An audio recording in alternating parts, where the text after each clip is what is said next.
I gotta send some about that. The person's on WebEx. I'm gonna text Tom. Val, do you have any extra agendas or short ones? Yep, Yeah. You want me to call Sal so you know? Thank you. I'm just gonna What's a text short Tom. one? Just one's all we need. 1 through 3. Supercomputers Here,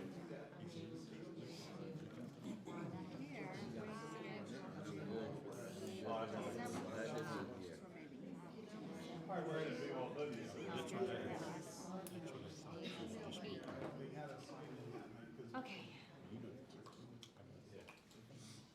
Yeah, 4 o'clock. I don't need that one, I just needed one. Oh, okay, perfect. All right, well, while they're fixing the... Okay, perfect. While they're fixing the speaker issue, because they're doing sharing commitment next door, let's take a look at the calendar. Right now on the agenda, we have scheduled Wednesday, May 31st at 4:30 at CCEA. I thought we And did. we scheduled June 7 too. Okay, it's always a good reminder. Yep, June 7th. Is that a Wednesday also? Yep, That's at 4 o'clock. Wednesday, about. June. I have it on my calendar at 4:30. I have it Yes. on mine at 4:30. It is 4:30. 4 o'clock was OCAP. Yeah. June 7 And it's here. at District And June 7th 4:30. is meeting 4, correct? Isn't it? Yes. And it's 5. meeting 5. 5. No, because me and you met. Right, that was one. That was a meeting? Yes. That was the ground. All meetings are posted, yeah. What's your name? Any other date you want to set? Yeah. What do you have up? We can't do the 12th or the 16th because that's FEA, summer leadership.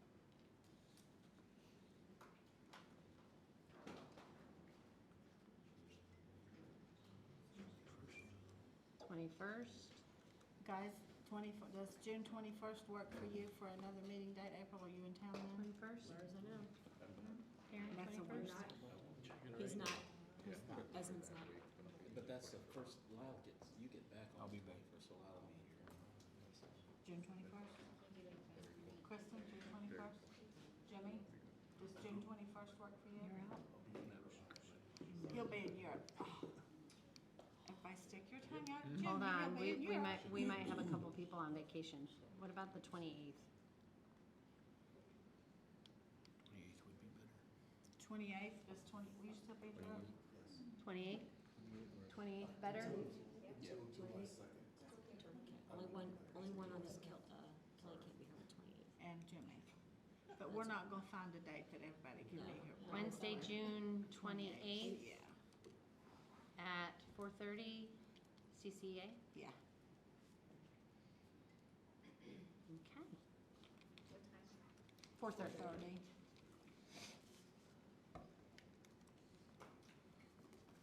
Okay. So, meeting 4, Wednesday the 31st at CCEA at 4:30. Meeting 5, Wednesday, June 7th at 4:30 at the district. Meeting 6, Wednesday, June 28th at 4:30 at CCEA. Correct. All right, I'm going to assume that he's on his way to fix the speakers, but they've turned them down enough that we can get started. Are you okay with that? Yeah. Okay. All right, so I have the agenda out there in front of you. I want to do a little recap of the proposals that we talked about at our previous meeting. And then we'll present some proposals, and then we'll let you present, and then we'll caucus if needed. Okay? Sounds good. All right. So I'd like to, it's going to be all day, isn't it? I'd like to start by saying thank you for sharing the survey data and your estimate of the salary proposal you presented last week. Let me say, as a district, we are very focused on the recruitment and retention of teachers and all staff. We appreciate the passion that you bring to the table about the struggles of teachers and the financial hardship some of your teachers are facing due to the housing concerns in Collier County. I can say, though, with the utmost confidence, that no amount of money will change the housing circumstances or the cost of living in Collier. But the district is mindful and dedicated to providing healthy wages and benefits for our employees to thrive where they work. The union salary proposal presented last week was a bit of a shock, especially since your own survey revealed that out of 25% of the teachers who responded, 43 stated that 3,500 or below would be an adequate increase, and 57% stated 5,000 or below would also be adequate, even though not representative of all the teachers in your unit. But you came to the table with a very lofty increase of $8,700 plus a step, which would be over $10,000 per teacher, or a 27% increase in contrast to years past, as well as exceeding the highest ratification of a salary last year at 18%. This is ironic because just 6 months ago, you ratified at 95% of all teachers a $17 million package for CCA, giving employees increases up to 9% plus 2 COVID relief bonuses during the year. We feel you have set an unrealistic expectation for the teachers, as in your hearts you know the district cannot afford to spend $40 million on teacher salaries alone, and it would be a miscarriage of the financial and fiscal responsibilities. Our Chief Financial Officer, John, reviewed the budget with you at our last session and explained a $17 million increase to the costs like FRS, health, electric, new school costs, etc. He also shared that the board spent an unprecedented amount of money on teacher salaries last year because you are the priority. They spent over $12 million above the TSIA money given to us by the state. The district also prioritized district degree supplements, which were increased by 32% from the previous amounts, and class coverage stipends up to 3% from the previous, to show our dedication and value of teachers, educational expertise, and unwavering support of other teachers in the time of high absences and vacancies.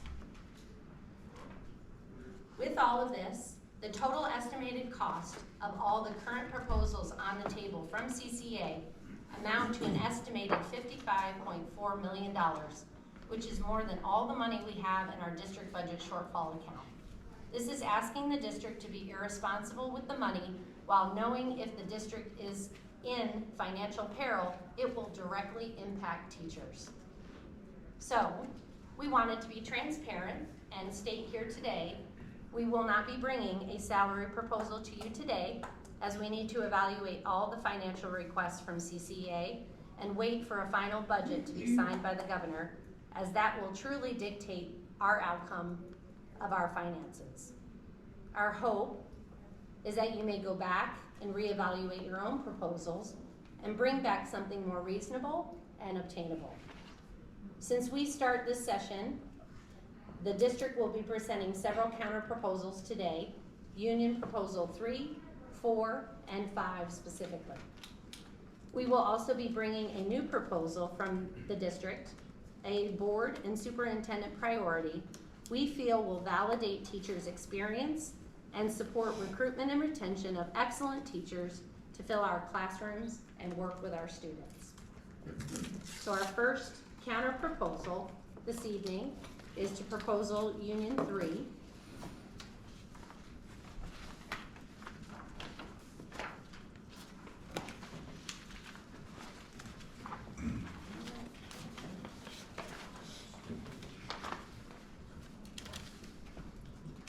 This is a repeat of a proposal brought 6 months ago, and we don't agree with changing the timing structure, but we do understand teachers support other teachers by covering classes and the need to compensate them for that supervision. So this is our counter proposal.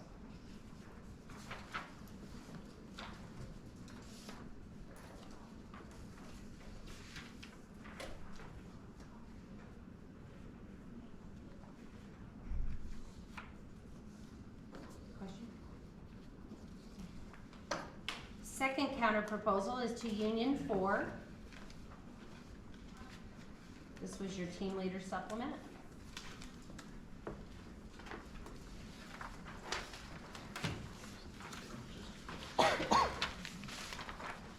This is just clarifying the amount from your original proposal, which we agree with.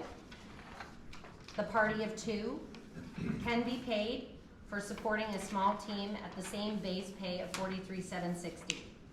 The changes proposed by the union to go to the base pay could cost upwards of 84% increase depending on the ending value of the base, which could cost the district over $12 million in additional costs above what is already being paid.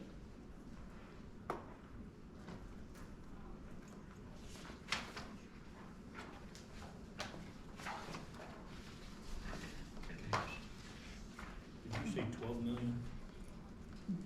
It depends on what the base is, but if we went on the base that it's currently at, to increase to that 50,000, it would be $12 million, additional costs, an 84% increase. Third counter proposal is to Union 5. Yep. I have some paper clips. There you go. This proposal was also brought and increased 6 months ago, but before doing some calculation, 14% would be the same value of any other period taught. Steve made a statement that having teachers do 7th period assignments saves the district money with no substantiation to that claim, but it does have a cost. Burnout, planning, and overall well-being of a teacher is a cost as it turns into stress, illness, and high absenteeism. This is not ideal and not a practice supported by the district and is used as a last resort so students are not impacted and limited by the classes that they take.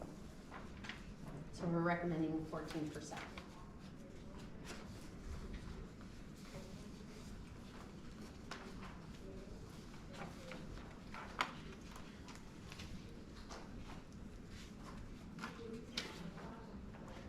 And lastly,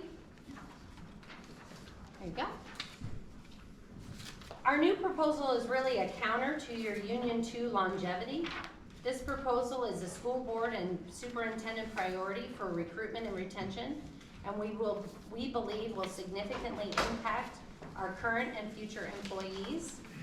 We are proposing increasing the years of experience from 10 to 18 years. Teachers would apply for the additional experience credit up to the maximum placement of 67.6 on the performance schedule. The estimated cost of this is $1.6 million. And that is estimate.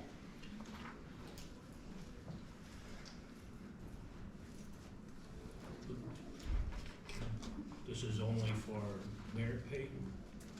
This is to bring in years of experience. So those that are currently sitting on the salary schedule, if they have years that were not credited, say they brought in 10 years, they could be credited up to 8 more. They just have to apply for it.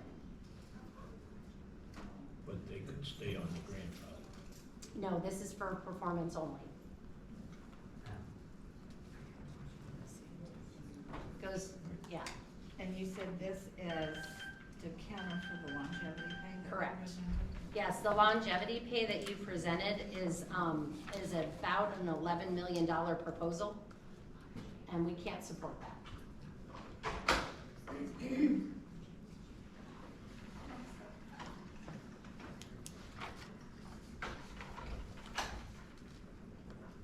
that's all we have for you today.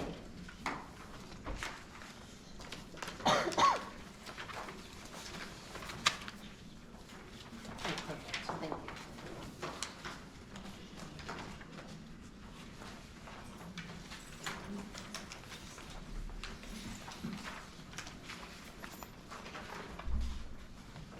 So are you ready for us? We are.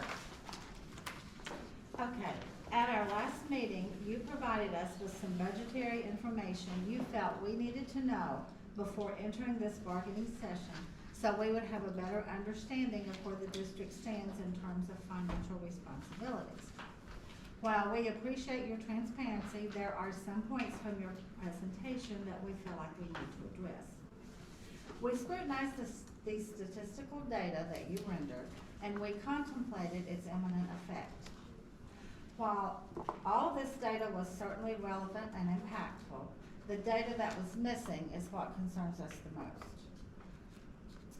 Throughout all this planning, not one time did we hear about teachers and what kind of planning was being done, has been done, or will be done to recruit and retain the best professionals for Cuyahoga County Public Schools. You offer statistics on a 15.53 increase to the FRS retirement, of which all of this is certainly not teachers, a 7.5% increase for health insurance costs, a 9% FPL increase, which, by the way, the residential increase that we have, that affects all of us, is 13%.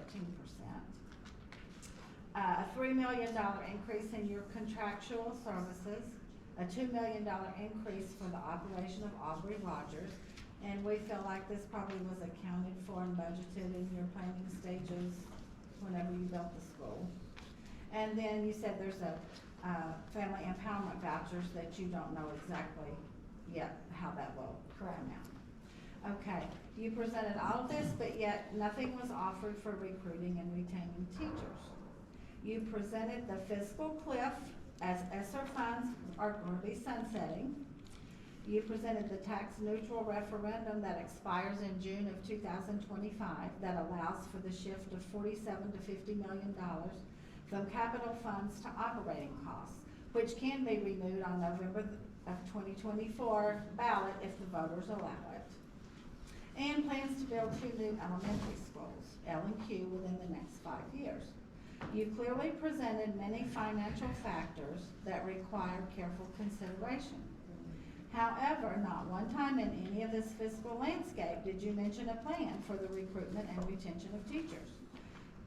You merely made a mention in passing, and of course we want to do everything we can for teachers. It was like we were an afterthought. We came last. You need to show teachers that they are valued and appreciated. Your teachers are Cuyahoga County Public Schools. Your teachers drive the momentum that makes this district an A school district. Without the dedication and hard work of the teachers, Cuyahoga County would not be the successful district that it is.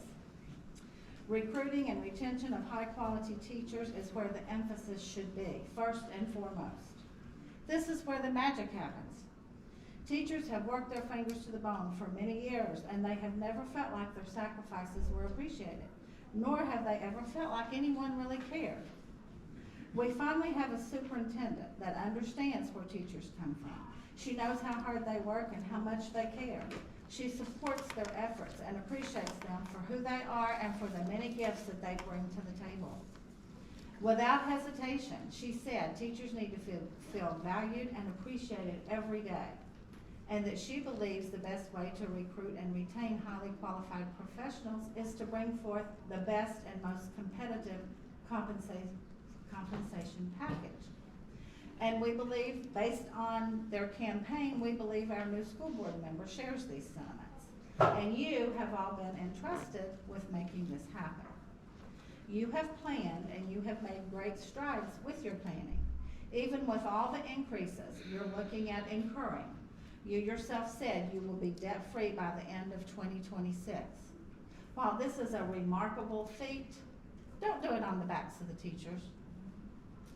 Why have you not planned for teachers? Why are you still not planning? They should be first and foremost on the list. Without them, you literally cannot accomplish anything. We asked last year at bargaining if you had a plan for increasing teacher salaries, but nothing was forthcoming. Actually, at the last meeting, nothing was talked about a plan to recruit and retain teachers for this year either. Do you really think the district will stand with the status that it now has without your teachers? Your teachers are the future of this school district. It's time to step up and take care of them. In closing, I would like to remind you of an age-old quote. When you fail to plan, you are planning to fail.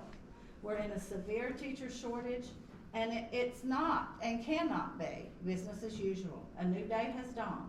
You need to work hard to convince the teachers of Collier County Public Schools that this is the best place for them to be. Your competitors are striving to recruit them.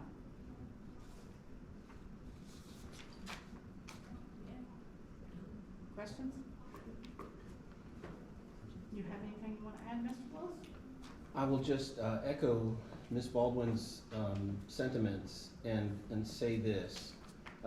If recruitment and retention are the district's priority with regard to teachers and support staff, then that has to be measured by something. While it's honorable and certainly acceptable to receive accolades for the successful work that teachers and support staff do on the district's behalf, at the end of the day, we work for money. And the only way to show teachers that they are that they are your priority, and your superintendent, our superintendent's priority, is to honor them by what Dr. Riccadelli says should be the most competitive package, financial package for teachers. Look around. What is next to us?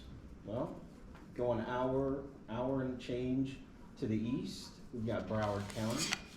We've got 30 minutes to the north. We've got Lee County, and a little bit further, we've got Charlotte County. Those counties are coming painfully close to the salaries that are being offered in Collier County today. And those counties don't cost nearly as much as it requires to live in Collier County. So while we appreciate and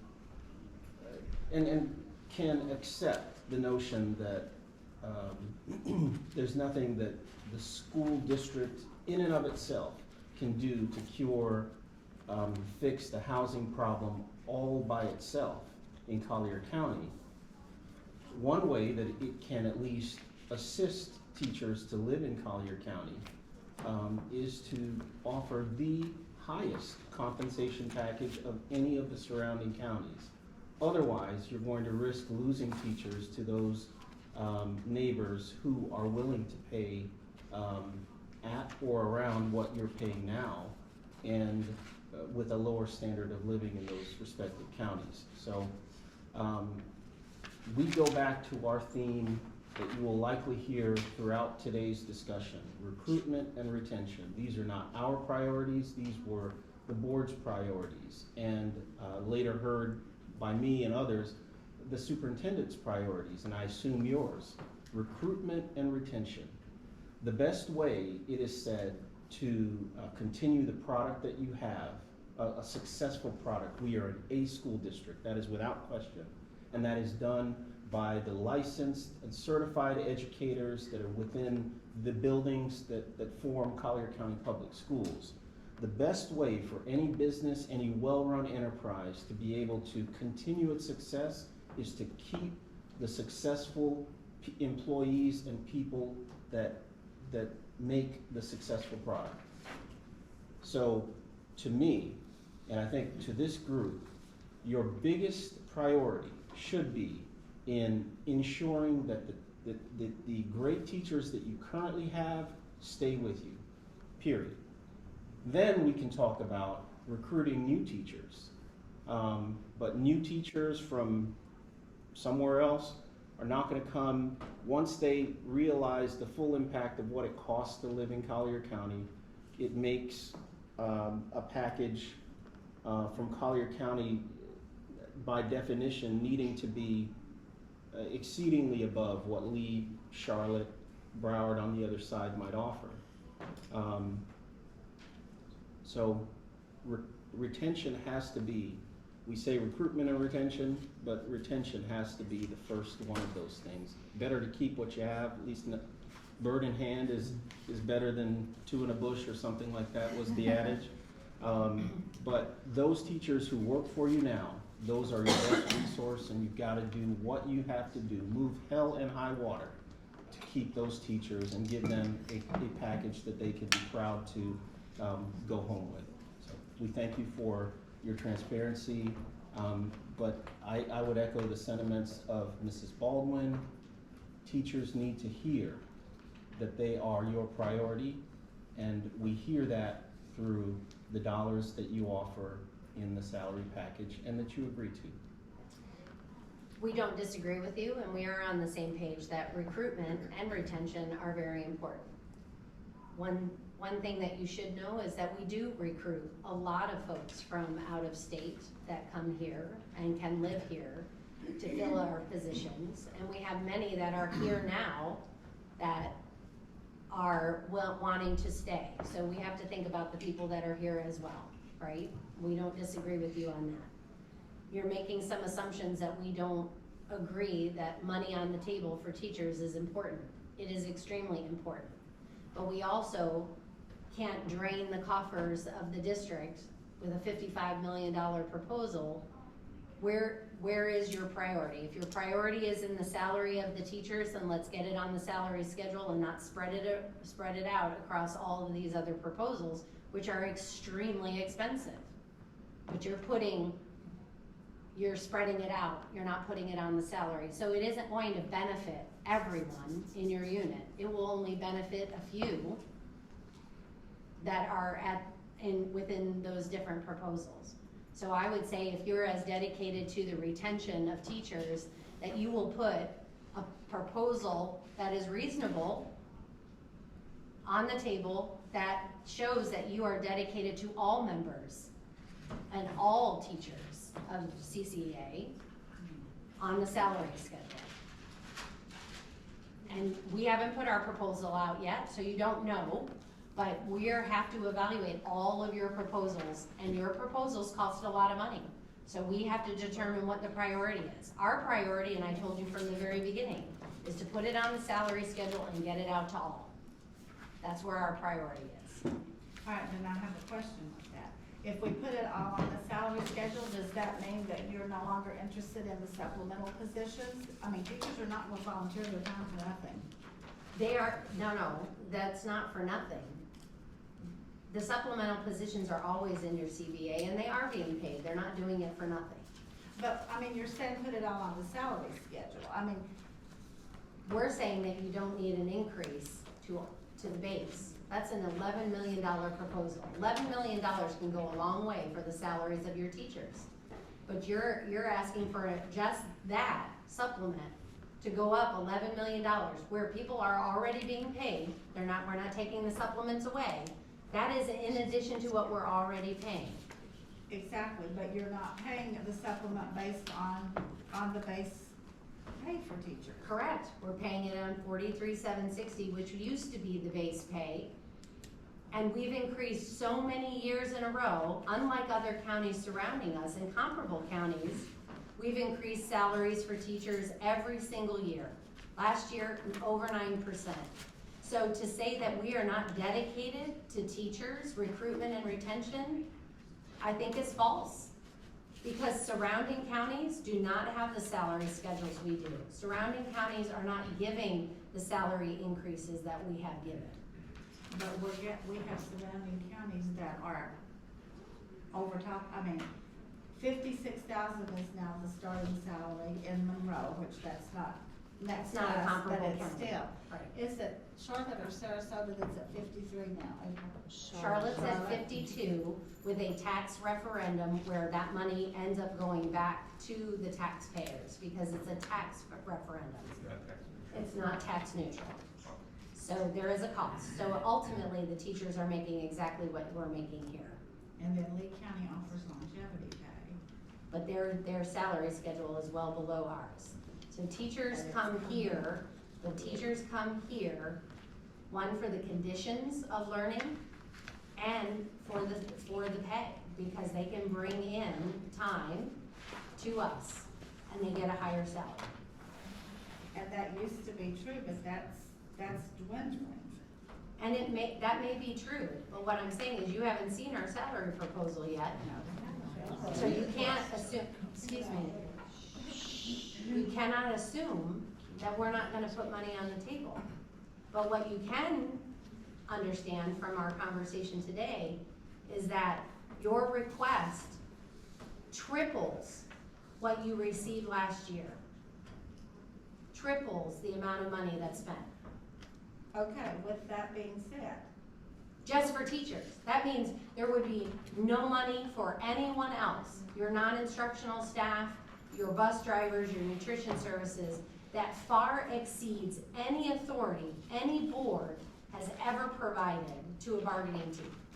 the circumstances now are far above what has ever happened before. I understand, but you can't, it's like trying to squeeze blood from a turnip. You cannot tap out. We have the money, we have 49 million in our budget shortfall. Your proposal is asking for 55+ million dollars. 42. Okay, I gave you this. Mr. Mitchell. Yeah, I was listening, and honestly, in my That's opinion, I really don't believe that the retention and recruitment of teachers are very important, because in both times that we've met from last year to now, anytime that you guys have brought forth, before the proposal, the statement that was made, not once in that calculation and what he discussed, was there anything said about planning for teachers' salaries. We heard it again last week. So if the recruitment and retention was so important, why was that left out? And if it was so important, why would you guys not bring a proposal to at least say, hey, well, it was very costly, it was very expensive, but this is what we have. You didn't do it. So if it was really important, why did you take a step to make it happen? Okay? So I'm hearing the importance, but I know that in our district, perception is important. They talk about the A school, they brag about it, but when it comes to us sitting at this table, they don't talk about the importance of coming up with a salary that people can support their families on. So I hear one thing, but I'm hearing something that's saying something totally different. So I can't believe that you're telling me that you really truly believe in retaining teachers and paying them what they should be paid. I don't see it, I don't hear it. And we definitely don't see it in planning. Because last year I asked you specifically at that last meeting, please tell us how you guys go about planning for teacher salaries. You came up empty, again. You gave us doom and gloom. They call me Mr. Doom and Gloom sometimes. They do. I believe it. But the reason why we don't have those numbers is because we are in negotiations. I can't budget an amount that I don't know what the impact is gonna be for next year. So when I'm budgeting for next year, I have question marks for the salary increases because we have not negotiated yet. It's May. I don't even have the governor's budget yet. So we do not have a budget amount in our budget prepared for next year for CCA, Teamsters, OCAP, non-bargaining. It's not there. Right now, what I'm doing, budgeting for next year, is taking this year's numbers plus positions that we have vacant and assuming that the salaries are staying this same amount and budgeting for next year. Okay, and then I'm just gonna have to say this. Then, if you don't know that amount, then how can you plan for building all these different schools, opening up for the school that's opening up this coming school year? How can you make all those plans? Because Those are things not I negotiated. Those are things I know. So next year, and you speak about the $2 million that we have for Aubrey Rogers, those are operating costs. So when we built Aubrey Rogers, it was approximately $97 million. That was all funded from our capital and our impact fees. So it's a different bucket of money, and we plan for it, and we earmark it, and we know years in advance, we knew in 2019 that we were gonna be opening Aubrey Rogers in August 2023. So we set aside funds for that. It's just like we're gonna be setting aside funds for these 2 new elementary schools, which will also be funded from our impact fees, our capital side. For Aubrey Rogers, now that we have it opening in August, those are some new operating costs that I know we're gonna have. Not based on just based on positions. So the teacher positions will be coming majority from other schools. So I don't necessarily have to plan for new teacher salaries because those teachers, if Gulf Coast is losing 400 students, we can assume we know how many teachers they may be reduced, how many Palmetto Ridges, etc. We'll know because the students aren't coming from the ground, they're coming from those other schools, and we already are accommodating them. But there's other positions that the school does not currently have. Like Aubrey Rogers doesn't currently have an office manager, doesn't have a data entry, doesn't have a facility manager. So we know those positions are gonna have to be added, that we cannot move from another school. We also have electricity for that school. We have insurance for that school. Insurance for that school alone is gonna be about $500,000, just for the property insurance. So there's a lot of costs that we know we're gonna have for Aubrey Rogers that'll total almost about $2 million. So that's why I'm able to budget for that. So planning for teacher salaries, planning for recruitment of teachers and retaining the teachers is basically a moving target because you don't know how much money you're gonna have. Is that what you're saying? We know how much we have based on the previous year, but we negotiate increases. So if we didn't give an increase to anyone, we would know exactly what our budget would be. But we plan to give an increase. We look at what we have in our coffers to be able to do some kind of increase for all employees. And we've done that consistently over the years. Not all districts can say that. Probably since 2007, we've given an increase at minimum 2%, all the way across the board. Some years more, some years less. So we plan on the salaries that were for last year. We get an authority from the board that they are willing to spend that is comfortable for them, so that way we don't go into a deficit spend. And that's what we negotiate at the table. But we don't only negotiate with you, we negotiate with your non-instructional staff, Teamsters, and that's what we have to account for. What you're asking for is more than we would do for all of the units plus combined. So if we were just gonna do salaries based on what our school board and Dr. Riccadelli has said, okay, this is what we can handle, what is that number? That has to be negotiated here. Well, you obviously know, you just said you can have a number, so what is that number? We have an authority for all bargaining. That doesn't mean that we have a specific number for teachers and a specific number for OCAP and a specific number for Teamsters. We have an authority. You're welcome. Okay, my team would like to caucus before we give you proposals. Can I just ask one question before we go? Did I hear, I wanna make sure I heard you right, and I might be paraphrasing, but the district's not going to make a salary proposal until we adjust our salary proposal? No, that's not what I said, but we're not making one tonight. We have to reevaluate all of your proposals and any other proposals that you bring to the table that put more money onto your whole total, and then we have to wait for a signed budget from the governor. We ask that you relook at your proposals and your priority to see if we can meet in the middle, because what I'm telling you is we can't pay out $55 million. Okay? Okay, how long do you think we need caucus? You can just text me. Is there a place where you go? Is there a place that we could go to? Boardroom, maybe? Let me see if the boardroom is open.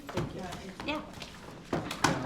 Now, is there some place that has some more chairs for more folks? Unfortunately, no, they have a meeting next door. They have sharing the commitment next door. You're welcome to sit on the floor.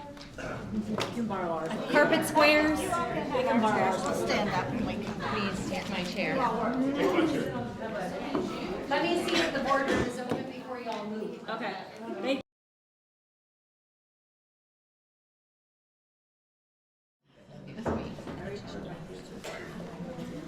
Okay, we ready to get started? Okay, Ms. Bettridge would like to address your comments on the survey that we shared the results with. Kelly? Thank you so much. I appreciate you giving me the opportunity to address some of the comments that you made about the survey. First, the survey that we sent out to both members and non-members was from last winter. And it's true that around 40-ish% did choose a number that was lower than what we proposed. But we also understand that this is a negotiation. And we also understand that around 60% chose the highest amount that they could choose out of the choices that were provided for them.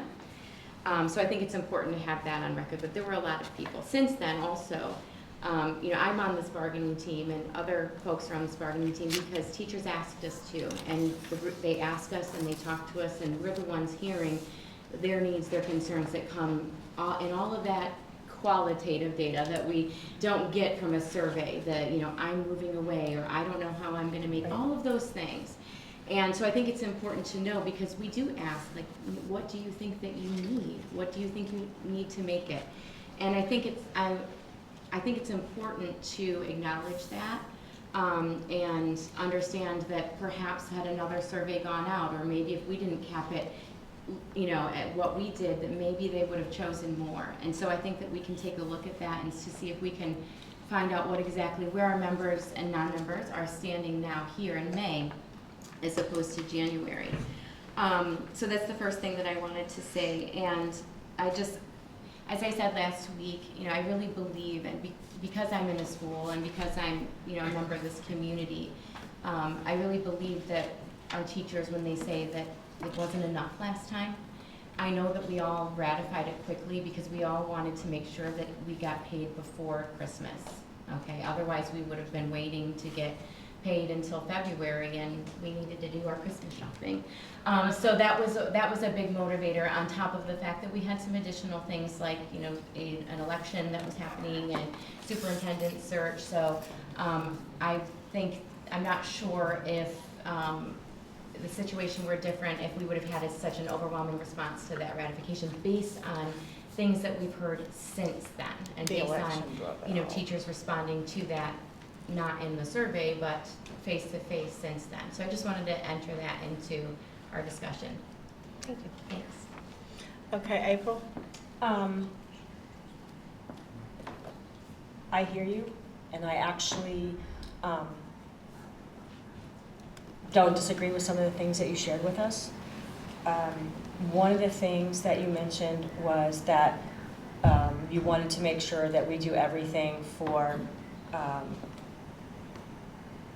all of our members and all of our bargaining unit, okay? And I don't disagree with that. But I'm a little confused because the counter that you gave us only applies to people on the performance schedule. That's not everybody. And it does not at all help the people who've been in Collier County their entire career and worked for this district. Some of you started out as teachers and moved your way up to principals and to district personnel. You've been here a long time. We have teachers that chose not to do that path, but to stay in the classroom and stay with students. That doesn't support what you just said to us. But I do hear you, and I do believe that we need to do it for all of our members, all of our bargaining unit.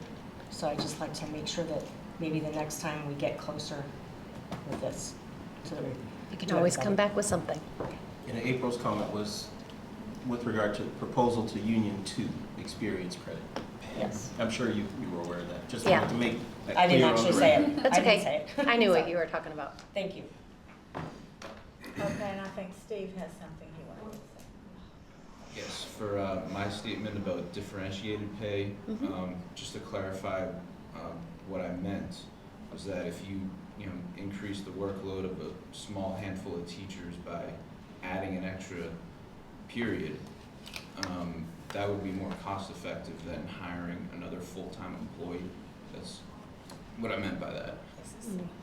I understand, but it is not necessarily cost-effective overall for the district, because there are repercussions of doing that, so that is not the preferred method. We would rather hire a teacher, and that is our focus. Yeah, All right, we have a counter to the proposal that you gave us last week. You don't know which one of these is which, do you? Well, the red are yours and badge. But I mean, It doesn't matter, they're the same. We'll give out that one. okay, now I need four down here. Okay, but we're gonna scroll her. You want to know what? You didn't. Sorry, I'll remember to do that the next time. I forgot you all have your little binders. Put their whole back in. Yeah. Well, you didn't bring them up. He's the one who did that. That's all right. Mine didn't either, Val. That's all right. Okay, this is a counter to the proposal you gave us last week on the high school athletics for the beach volleyball.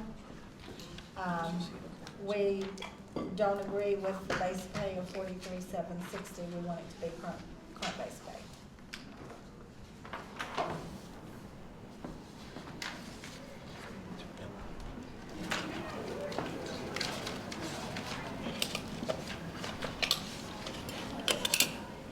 Questions? Nope. Okay. Then we have union proposal number 7 that Jimmy Camp is going to speak to. Thank you, Madam Spokesperson. I bring to the table tonight is proposal number 7. Proposal number 7 is a very straightforward proposal.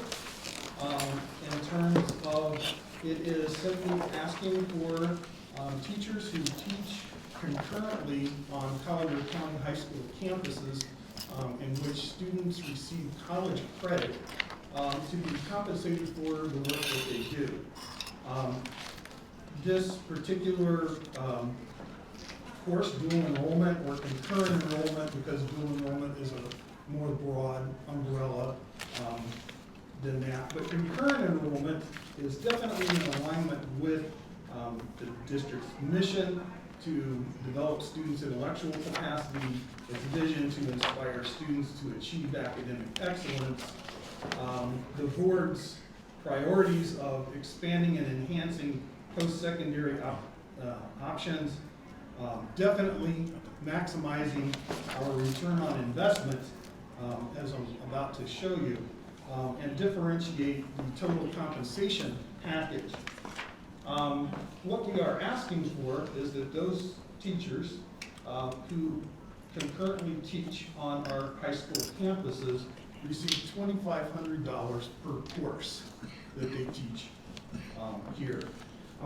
The district and its students derive direct benefit from the work of the instructional staff teaching concurrent enrollments courses on CCPS high school campuses, as indicated by Florida Statute 1011.62, the funds for operation of schools, section I, where it talks about how you calculate full-time equivalent membership with dual instruction enrollment.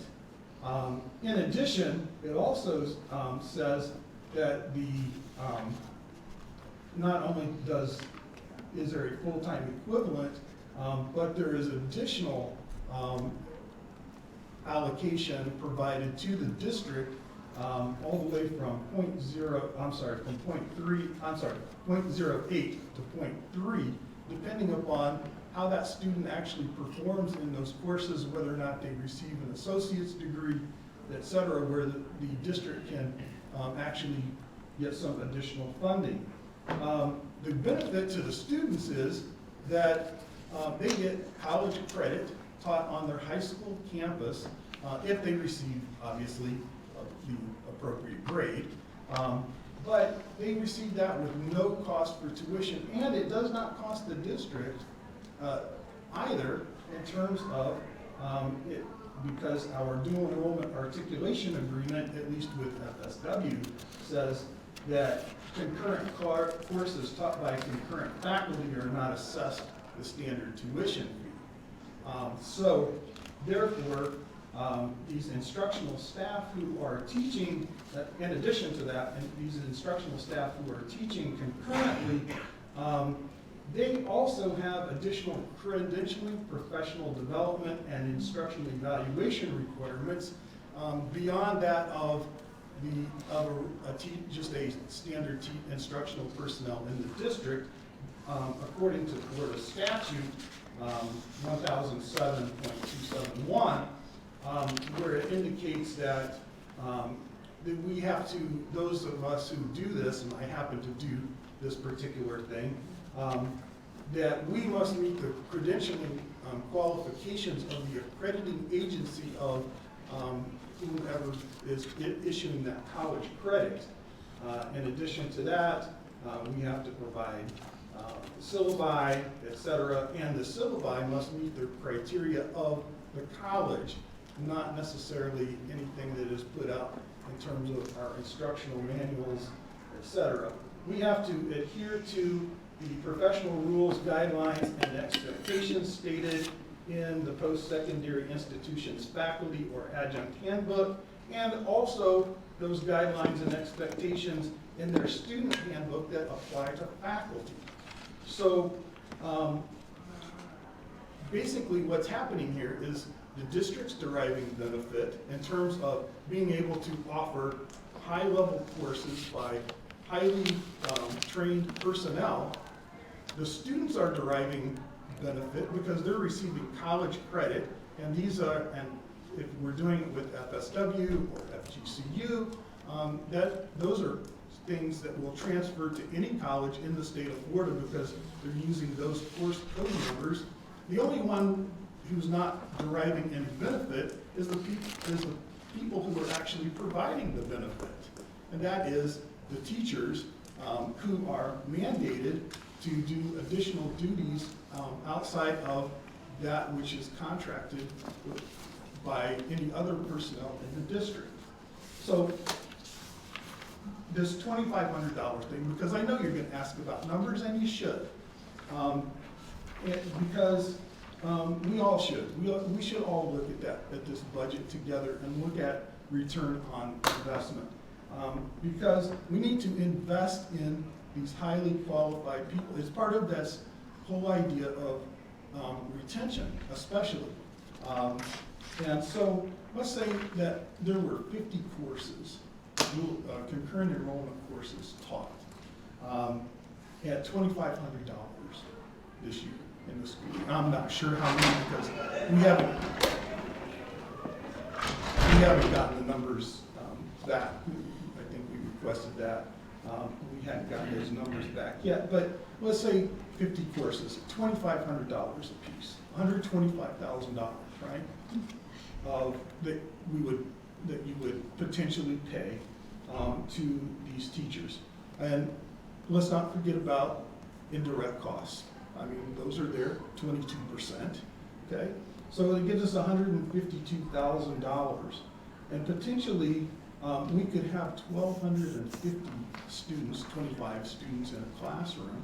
And if we divide that number, it's $12.16. Isn't an investment of $12.16 worth it to get someone to teach a high-level course, to push our students, to get college credit? I mean, there are some of us in this room that their children have probably benefited from that offering by the state, by the district. So that's the proposal that I bring. And I think that it's one that we can both agree upon because it is in our vision, it's in our mission, and it's cost effective at the same time. Thank you. Okay, and then we have one other. The one on top of the red is yours now. There's no holes in it. That loud didn't hit that. Feel a bus running over Huh? I said I feel a bus running over I heard a beep.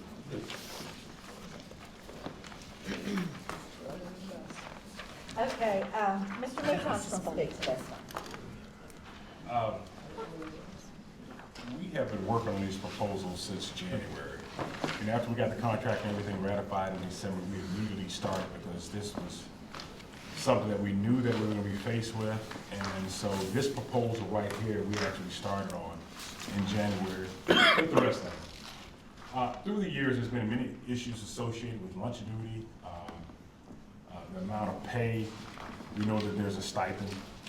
And we know that some principals have been creative throughout the district in terms of manipulating / forcing or getting teachers to believe that they have to do lunch duty during their duty-free time, because some of them just don't understand their contract language. So we decided to help our district, help administrators, during lunch, we propose $40 per lunch period, you know? If you're gonna have people, out there roaming the halls, protecting the hallways, protecting entrances, we believe that the amount of money, $40, is adequate. Yeah, and, they're giving up their lunch, and, you know, lunch is very important. And most of the people are probably still grading papers during that time, but if you really want people to help out with the supervision during lunch, pay them. So we believe, $40 is adequate amount for people to give up their lunch. And so that the contract is not manipulated, it's based on involuntary. I mean, they have to volunteer for it. It's not something that's mandatory. So it's not involuntary, it's voluntary. That's what I meant voluntary. Yeah, okay. Okay, And that's all we all right. Well, based on the time, You guys have one question clarifying for Mr. Antonacci? sure. The estimate, the $11 million estimate that you gave us, what was that an estimate for? The $11 million I gave you, not Mr. Antonacci's.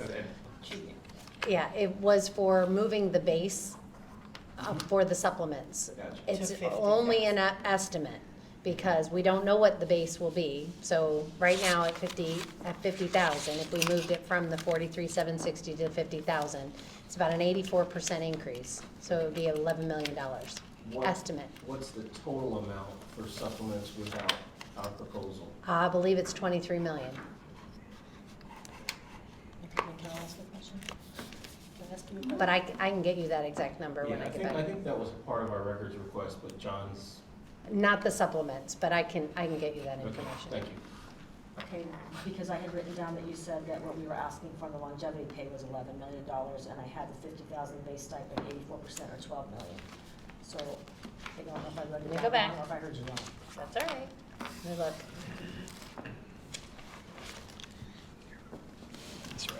No, I didn't give you a cost of the longevity. Okay. I gave you the supplemental pay, and that's about 11.7 if we go to 50,000. Did you give us a cost of what your counter was? This counter? 1.6? I did, 1.6. Mm-hmm. Thank you. You're welcome. Okay, does anybody have any questions? All right, so then we will see you Wednesday, June 7th. No, at- the 31st. I'm sorry, May 31st. Don't have my glasses on. I like your thinking though. Moving right Yeah, along. May 31st. All right, Can we stay in here a little bit? sure. Enjoy graduation next week, senior activities. Hopefully they all behave. They will. And enjoy your Memorial Day weekend. Thank you. Thank you all.